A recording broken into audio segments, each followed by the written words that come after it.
So tonight, I want to start actually with a few slides, and then we're going to get over here on the whiteboard and we're going to break things down a little bit, okay?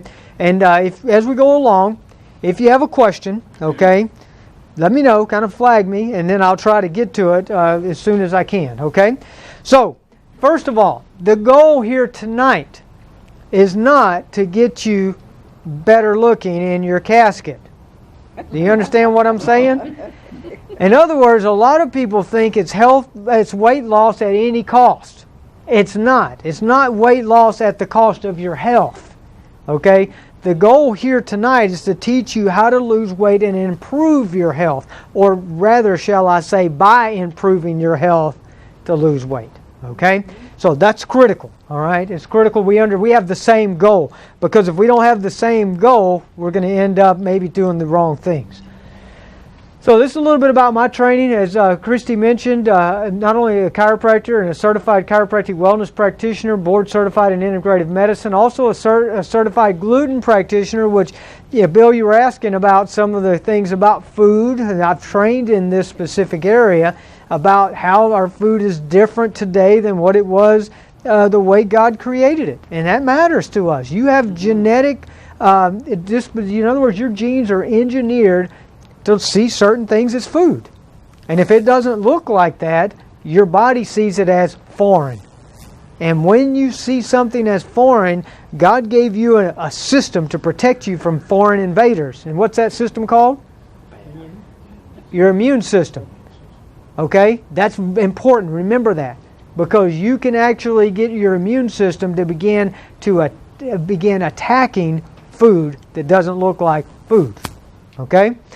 Also study functional neurology, as we were talking about earlier, and then blood chemistry and mastering this with Dr. Karazian. Some of y'all may have seen his book on what do you do, why do I have thyroid symptoms when my labs are normal. We'll talk a little bit about that. I told you, if you saw my videos, there's 3 huge boulders, that we might say, or cornerstones to being not able to lose weight, and we're going to cover those in just a minute. All right. So imagine here we are treading water. Okay. So maybe you're a pretty good swimmer and you can tread water for quite a while. Good. But let's also imagine that you've got a backpack on here, Ginger. Okay. And then all of a sudden somebody drops a rock in your backpack. Yeah. And let's say maybe that rock is some of this genetically modified food. Okay. Then all of a sudden it's getting a little harder to keep afloat, right? And then maybe because of that you end up with a leaky gut syndrome and somebody drops a big rock in your backpack. Now you're still trying to tread water and keep above the surface, keep your energy level up, keep your health up, keep your weight under control, right? And then somebody drops a chronic infection on you, or they drop a thyroid problem on you, and now guess what's happening? You're sinking. See, it's not like it's like a snowball, guys, is what I'm trying to get you to see. And so for us to get back above the surface, we're going to have to start to take out some of these rocks. Bottom line, we're going to have to get these rocks out, okay? And so we got to identify what they are and then learn how to get rid of these guys, okay? Now, I'm going to share with you, this is what I'm going to actually draw out, okay? So I'm not going to draw all of this out, but we're going to talk about the majority of this and the critical parts of this. This is called the web of physiologic dysfunction, okay? So if we put the middle here, if we said this is optimal health, okay, and optimal weight, okay, because those 2 things are tied together. And by the way, it's not the same for every person. You know, there are different body styles. You can't compare everybody and expect everybody to be the same. Some people are going to be bulkier than other people. Some people are going to be thin just by their particular genetic makeup. Some are going to be a little bit heavier. But we all have a range that we're supposed to be in. And I'm going to show you in a minute, most of us are not in that range. Yes, sir? I just want to hear you say that again so I feel better. Yeah, I know. Yeah. Well, when I actually give you the range, you won't feel as good as you do right now, okay? Because no matter what our genes are, okay, there's still a range that a healthy range that we should be in, okay? And unfortunately, right now in America, over 30% of the people are severely out of that range. And I mean what's called obese, where they've got 30% body fat or more than 30 pounds overweight, okay? And so, this optimal health, what's going to affect this? What's going to decrease this? Well, let's look at the three big things. What's going to cause us? These are the three that are going to affect your weight the most in the largest amount of the population. These are the, if I took a survey of 100 people in my practice that are carrying more weight than they should, most of them would have one of these three things, at least. Okay? And so we kind of talked on this one a little bit already, but let's talk about thyroid. Why is thyroid involved with weight gain? What does thyroid do for you? Metabolism. You're exactly right. Thyroid hormone has to enter into the cell to make the cell work. Okay? So it brings the energy of the cell up. The cell cannot go. It's like the spark plug to an engine. Okay? And now here's the thing. The thyroid actually makes two major hormones. Do y'all know what they are? TH4 and T3. T3 and T4. You're exactly right. Now, 93% of the hormone that's made by the thyroid is T4. 7% is T3. Do you know which one of those is active? You're probably figuring it's not T4, right? Right. It's T3. Now, why is that important? That means that, Russell, we've got to get that T4 to T3 before it can help our cells. Okay? So for it to enter into the actual nucleus of the cell and for the cell to be able to fire and metabolize and you have good energy and good function of that cell, it's got to get from T4 to T3. And did you know that doesn't happen at the thyroid? That happens 60% at the liver, 20% at the gut, and 20% doesn't happen at all. Okay? So, what I'm trying to tell you is sometimes you've got thyroid problems, but it might be related to something else, and unfortunately most of the time the proper testing hasn't been done to evaluate where your problem's actually coming from. The second one, this is a monster, boulder. If you drop this one in your backpack, you are in trouble. I'm going to write this out so we won't have any confusion about what this is, okay, Miss Susan? Blood sugar. You got blood sugar problems? You're going to have a difficult time managing your weight. And you're going to have a difficult time maintaining good health. And it's not just diabetes, by the way. What's the normal lab ranges for blood sugar? Glucose levels? 85 to 99. 85 to 99.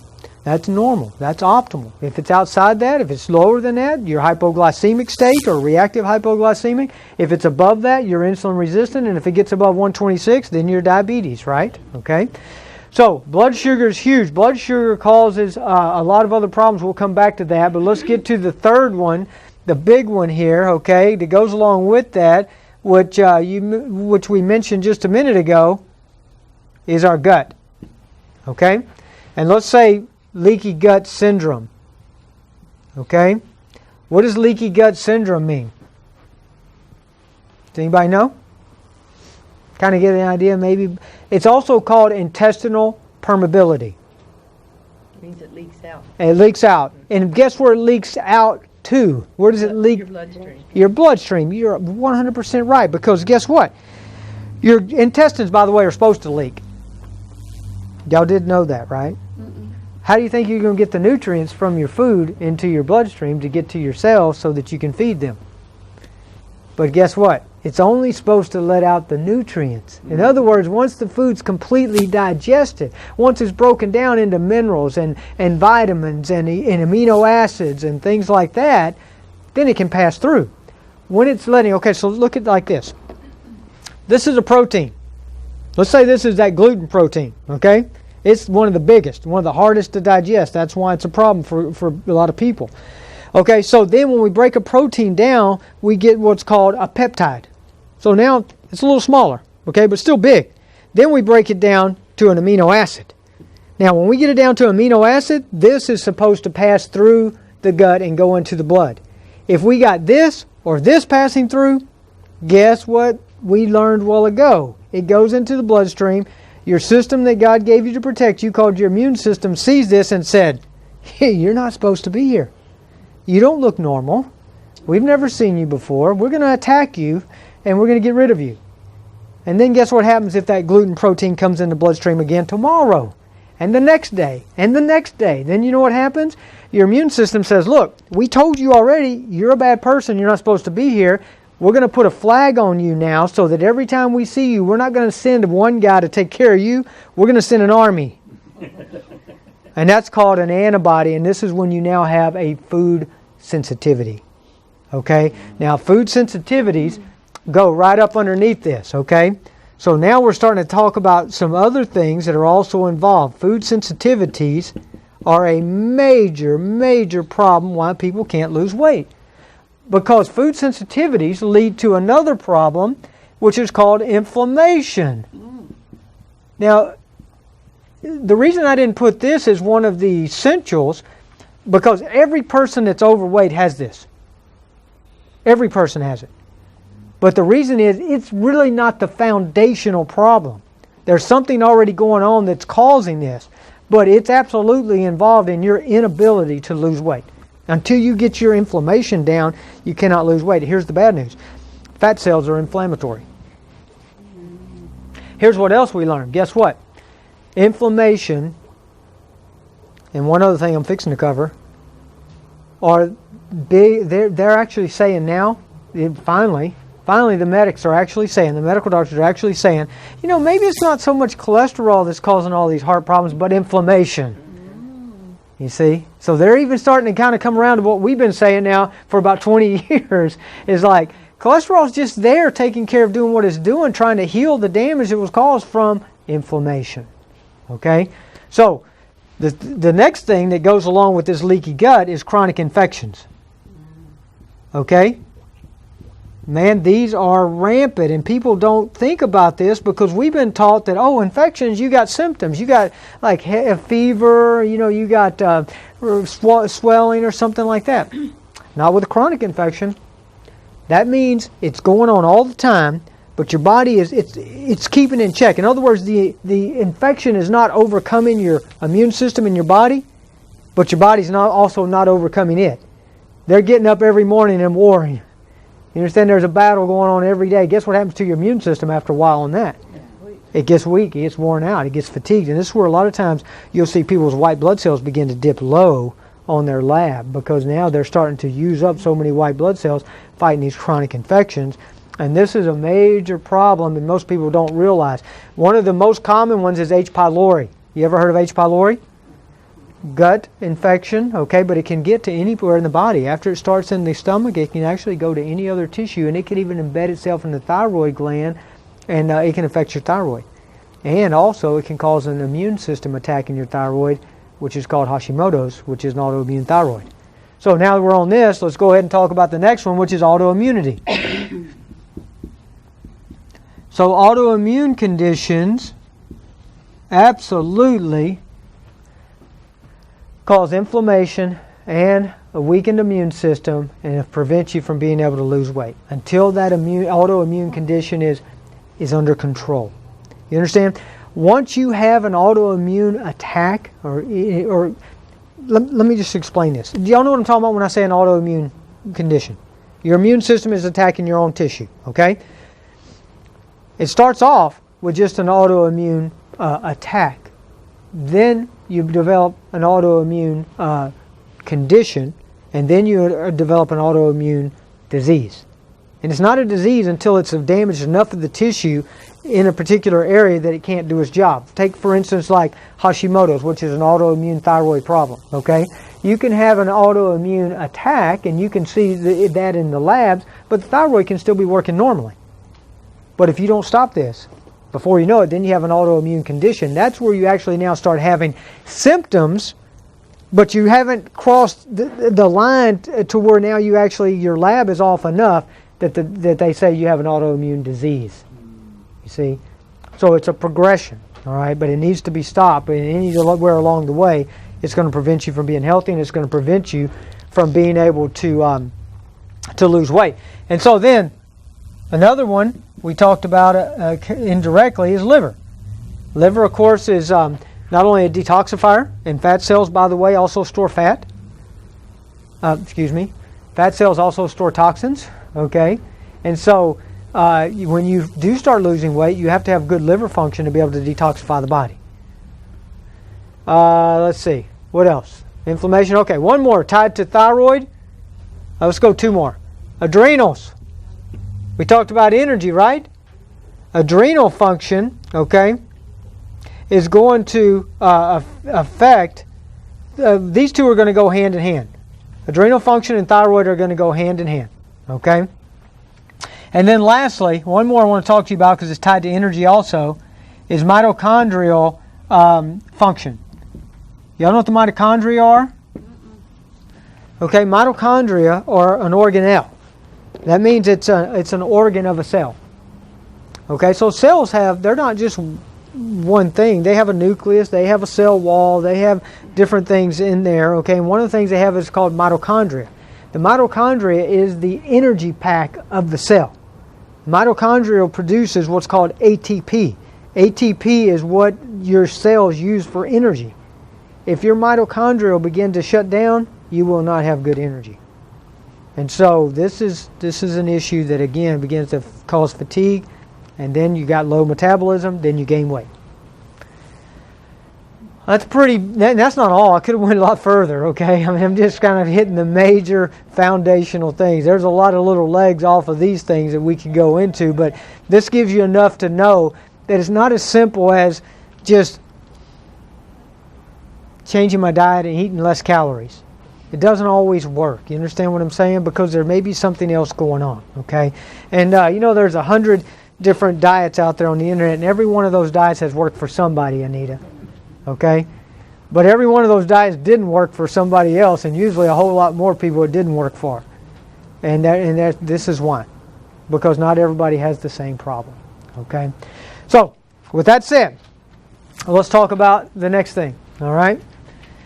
Just for instance, so you get an idea, I know y'all know that this is a big issue in America, and I know it's a personal issue, and that's most important, but this is a stat from back in 1997, and it shows here most of the country was blue then, which means we had between 15 and 20% of people that were over 30 pounds overweight for a 5'4" person, or over 30% body fat, okay? That's a pretty large number, in my opinion, 1997. Now, these ones over here that are this tan, these are over 20%. Okay? Now, look what happened 4 years later. Whoa. We turned tan, didn't we? And then we had to come up with a new grading scale. Now we've got one state, Mississippi, with over 25%. This was in 2001. Now, look what happened here in 2009. Now everybody's red almost, okay? And we've got to come up with an even different color now. Dark red, that's over 30% of the people in that state are over 30% body fat. This is an epidemic problem, as we know. And there's multiple reasons why. Not just the stuff we talked about there as far as metabolic function, but our diet, the SAD diet. You know what the SAD diet is, right? Standard American diet. Absolutely, standard American diet. Very sad, by the way.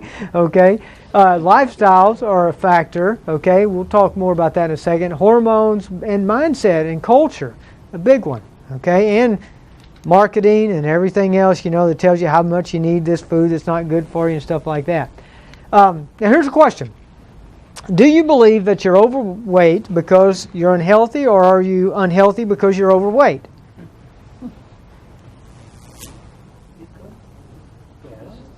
Yeah. Yes, yes. I'm going to tell you actually start gaining weight when you become unhealthy. So you're unhealthy first. Now, your health will get worse as your weight goes up, but the health is already going down when your weight starts to go up. Okay? And so whether you actually have a symptom yet, it's still a problem. You still don't have optimal function. And many times you go to the doc and they run your labs, and this is what they say: nothing's wrong with you. But guess what? You're like, well, I don't feel like nothing's wrong with me. Right. But that's again because remember, docs are looking at they're looking for diseases, and they're looking at lab ranges on the blood, which means they're looking at averages of everybody that goes in the lab.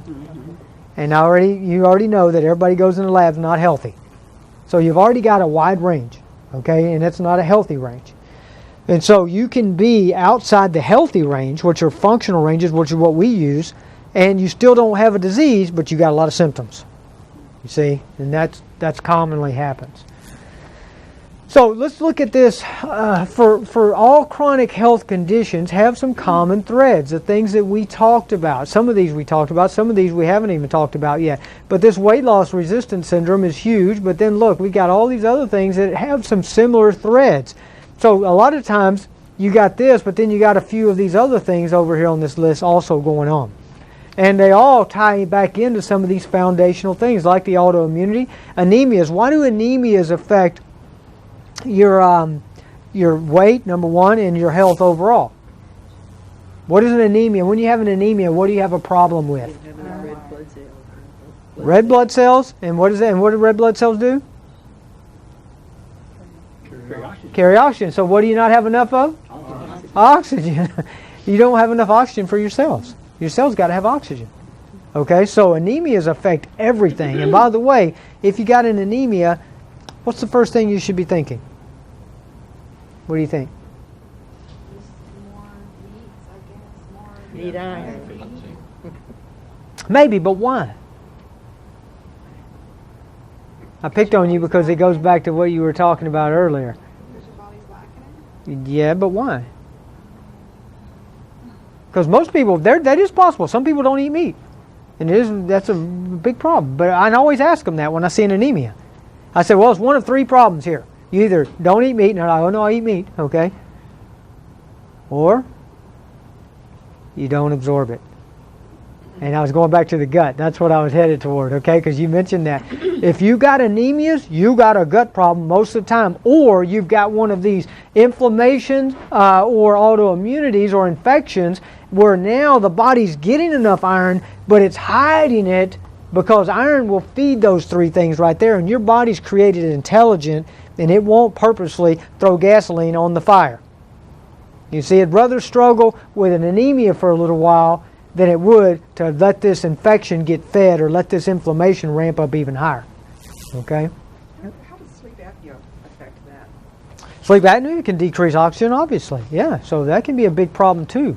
So anemia is not the only reason why you have low oxygen. Sometimes it can be neurologic because you got you've got a imbalance of your autonomic nervous system. Sometimes it can be a sleep issue.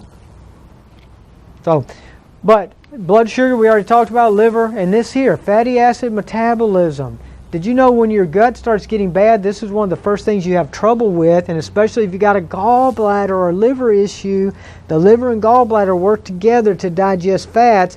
If you can't digest fats properly, you're going to have problems because every cell in your body has a membrane around it that's made of fats. And so if you lose healthy fats, you're going to have unhealthy cells. And you thought fats were bad, by the way, didn't you?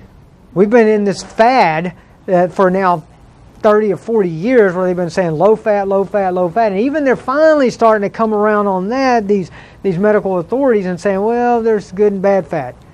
You need tons of fat. By the way, you can lose a lot of weight eating fat, okay? But you got to eat the right kind of fat, okay?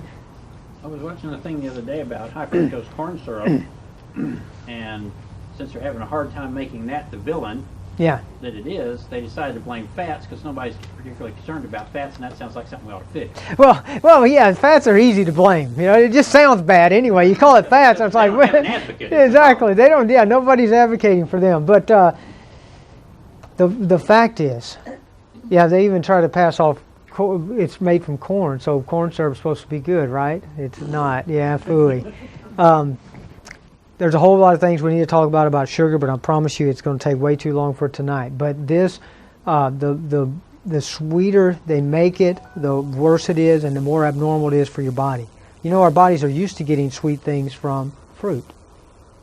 Fruit used to be sweet to us until we got all these other things. And now we lose our taste for sweet, okay? So, anybody, you ever get frustrated yet? This is the problem. So it's like, okay, we got all these things, okay? How do we know? It is frustrating.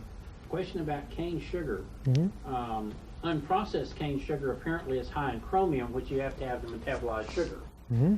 It's better, one of the better options, for sure, Yeah, okay? but that's not something you should consume a lot of. No, of course not. But we do have a sweet tooth, and there's nothing wrong with having some sweets, okay? The problem is, like I said, our taste for sweets has been so messed up that now it takes so much to satisfy us. And then we get, and plus, then once you start gaining weight and you increase fat cells, then you have more desire for sweets and more desire for unhealthy foods. And by the way, taste, there's a good thing. Neurologically, taste is an acquired sense. So what that means is you can change your taste in about 3 weeks. And I've seen it happen in my own self. And guess what you crave? You crave what you give yourself. You give yourself something different for 3 solid weeks consistently, and you'll begin to change your cravings. That's why I always tell people, when you're looking to change your diet and change your lifestyle, focus on putting good things into your diet first. Because then you'll begin to crave more of those, and then you won't feel like you've created a vacuum when you're trying to get things out. Now, some people, honestly, are at a certain point where they just can't do that because they need to be more aggressive about it. But if you're looking at just changing your lifestyle, that's a good way to do it. So, what's different about what we do? Okay, and what I'm going to recommend to you tonight. Well, number one, this is all you. If you even get this these days, as far as blood test, you're doing pretty good, to be honest with you. And second of all, they're going to still look at these with the wrong numbers. Okay. You need a complete thyroid panel to know if your thyroid's working. That includes at least 6 tests instead of the 1 or 2 that you typically get in a medical setting, okay? You're going to need to know some inflammatory panels. These are inflammatory markers: vitamin D, homocysteine, and C-reactive protein. And of course, you need to know about autoimmunities. The most common autoimmunity in America is Hashimoto's. There's over at least 24 million diagnosed Hashimoto's cases. I promise you there's at least probably double that are not diagnosed, at least. It's a major problem. Could you define Hashimoto's, please? Hashimoto's is an autoimmune thyroid condition where you have an attack to one of 2 different enzymes in the process of the thyroid, okay, TPO or TBG, okay? These are 2 different antibodies, and they're enzymes that are responsible for making those hormones we talked about. So what happens is then you're for whatever reason, whether it be one of these things over here that's got your immune system dysregulated, now your immune system has gotten excited and began to now attack that particular enzyme, either because there's an infection trying to hide in there and it's trying to get to the infection, or maybe there's some other thing that's got it dysregulated to the point where it's now attacking that. And so now you get these nodules a lot of times, and your doc says, oh yeah, we're watching these, okay, but that's because of the attack, and they can go up and down. Okay, and by the way, your symptoms can go up and down. So sometimes you got low thyroid symptoms, your brain fog, you're constipated, you're gaining weight, your hair's falling out, and then all of a sudden, one night you can't sleep, your heart's racing, you feel jittery, and you're anxious, and it's on a roller coaster. Because when it attacks and it dumps a bunch of thyroid, you have hyperthyroid symptoms, and then most of the time you're low thyroid symptoms, then you're hyper, and then you're low, and it just keeps getting worse and worse. And it's an immune system problem, not a thyroid problem. You understand? But there's something driving the immune system out of function. Now, these are standard tests that we do with everybody. These are tests that I do depending on if I need more information. Okay, so sometimes hormones are a big issue. Okay, sometimes food sensitivity panels need to be done. Infections can be. We talked about that. Adrenals. So there's different testing we can do if we need more information. Bottom line is, we got to know what the cause is so we can get to the solution. That's the bottom line. And so once we get all the pieces of the puzzle, we begin to put them back together, and then guess what? We re-examine and retest, and I'll talk to you about how we do some of that in just a minute, until we get things back in balance, okay? So then once you get things back in balance, you get really better health and better function. So basically investigating like you would a crime scene, okay? Evaluate the crime scene, gather the clues, and then solve the case. So, talked about this, get tested, find the problem, correct it. Now I want to talk to you personally about this. Changes. You know what I say about change? Change is easy. Y'all probably disagree with me. Actually, I think it was you. Somebody told me the other day, said, yeah, change is easy, just making up my mind is the hard part. And that's what I say. That's exactly what I say. It's thinking about change that's hard. Once you got your mind made up, it just is what it is. I mean, I'll tell you the honest truth. Let's see, it's how many years ago now? Maybe 6 years ago, more, maybe 6. I found out I had gluten sensitivity. I went off gluten and dairy. It wasn't hard. I just did it. I didn't think about it a long time. I just did it, okay? So I ran the test. They said I had it. I said, okay, well, I don't eat that anymore. And guess what? I've been a lot better for it. I've been blessed in good health all my life. And I was telling somebody today, I thank God, and I give God the glory for this. I've not missed a day of work in 23 years. And but you know what? I've had less days when I wasn't 100% since I went off some of these food sensitivity issues. It's helped me. It made me better. So the bottom line is, change is easy, but you're going to have to change to get something different. Bottom line. If you keep doing what you've been doing, you're going to keep getting what you've been getting. Okay? I think it's a sign of insanity, right? If you expect something different doing the same thing. So we don't want that for sure. So here's what I recommend to you, okay? This is the way we handle all of our cases, but we handle any weight loss case like this. First of all, 2 visits. First visit, we're going to have a full consultation, a physical exam, including a neurologic exam, and then we're going to either review your blood work you already have or recommend new blood work if you don't have any done in the last 6 months or so, okay? But I like to get a start somewhere. Even sometimes if it's a year old, I'll take it and review it and study it so I get a pattern. Because patterns typically don't change. Now they get worse, but in other words, they're the same pattern, okay? And so that's what we do on the first visit. Then on the second visit, and by the way, there's one other thing too that we do, and I'll go over that. We review the questionnaires, and this involves the Wico Score that we're going to give you, that you're going to do. It also involves a metabolic assessment form and some neurologic assessment forms. So basically, it's a questionnaires about how all these organs and systems are working. So I start getting a direction. This says you've got a problem here. Maybe your labs say you got a problem here. I'm pretty sure you got a problem here. And then we know what we need to be addressing, okay? So we also tell you if you're a candidate for our care, okay? And we do not accept everyone. There's 2 types of people right up front I don't accept. Number 1 is the one I don't think I can help. And number 2, the one that won't help themselves. I don't accept them. Because it's a lot of work on us, and we work very hard to help our patients, and I can't do your part for you. That's the other bad news I forgot to tell you up front. I'm afraid if I tell you up front, y'all just left, so save it till the end. Bottom line is, yeah, it's going to take work, and it's going to take time to change things, okay? So this is the Wico Score. This right here is a fantastic thing to do. We'll actually give you this as part of your program here today, and just for being here. And we'll be glad to go over that with you as well.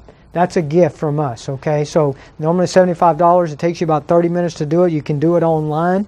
But again, it's very intensive. And I'll get that back personally to my computer here. I'll be able to evaluate it and be able to sit down and go over that with you.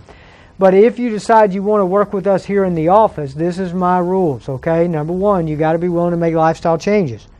Don't come to me and think that I'm going to do everything for you, or you don't have to change anything. It's not going to work.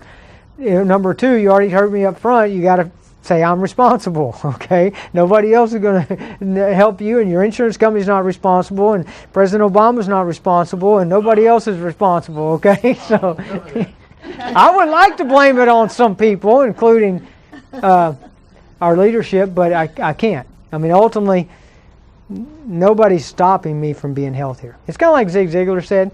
He said for most of his life he chose to weigh over 200 pounds, and he was about 60 pounds overweight.